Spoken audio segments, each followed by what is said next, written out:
welcome back to Just Code It. Today we're going to continue with our plot series and look at Gantt charts. We're going to jump right into it and do our imports to start out, run that, and then we're going to jump down to our first example. We're going to create a data frame with tasks, start and end times. After creating the data frame, we're going to create our first figure where we do Plotly timeline, which is a Gantt chart, and we're going to pass it the data frame. X start is going to be set to the start and X end is going to be set to the end. These are also just strings. They aren't actual date objects. Just keep that in mind. You can pass it date objects as well, but it parses these just fine. Y is the task. Title, color, where we're just going to define the color, and then the height.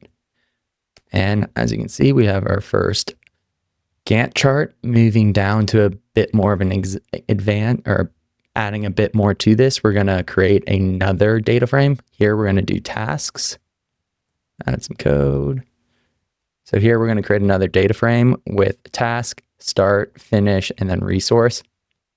After creating the data frame, we're then going to create another figure. Again, PX timeline, pass it the data frame, X start, X end, finish. The task is going to be the Y-axis. Color is going to be resource.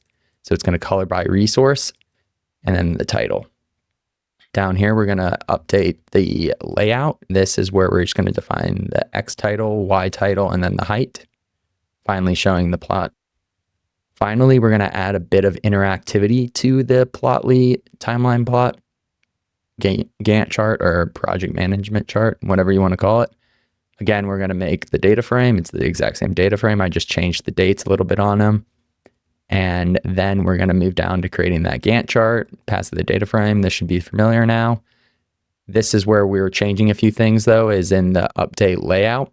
I moved a few things around. So let's just start with creating the data frame again, and then come down here. We're going to create these buttons. These buttons are going to be used for looking back a month, 3 months, 6 months, a year, and then all. How we do this is by creating a dictionary, which buttons are set equal to a list of dictionaries. This list of dictionaries has a few things that we define in it. We have the count set to 1 for 1 month. Label, step is going to be in months, and then backward. So we're going to step backward 1 month.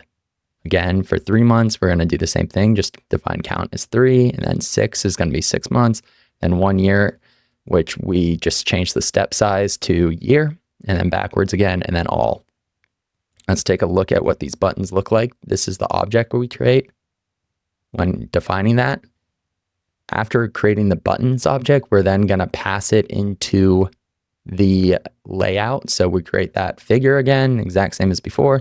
But now we're going to do rectangle selector and pass it the buttons that we have made. Run this. And now you can see we have those rectangle selectors up here that allow you to select a specific date. So that is it for Gantt charts and Plotly. Let me know if you have any questions on any of the code. Also leave the link to the GitHub repo with all the examples down below. If you have any questions, please comment down below, and I hope you enjoyed today's video, and I'll see you next time.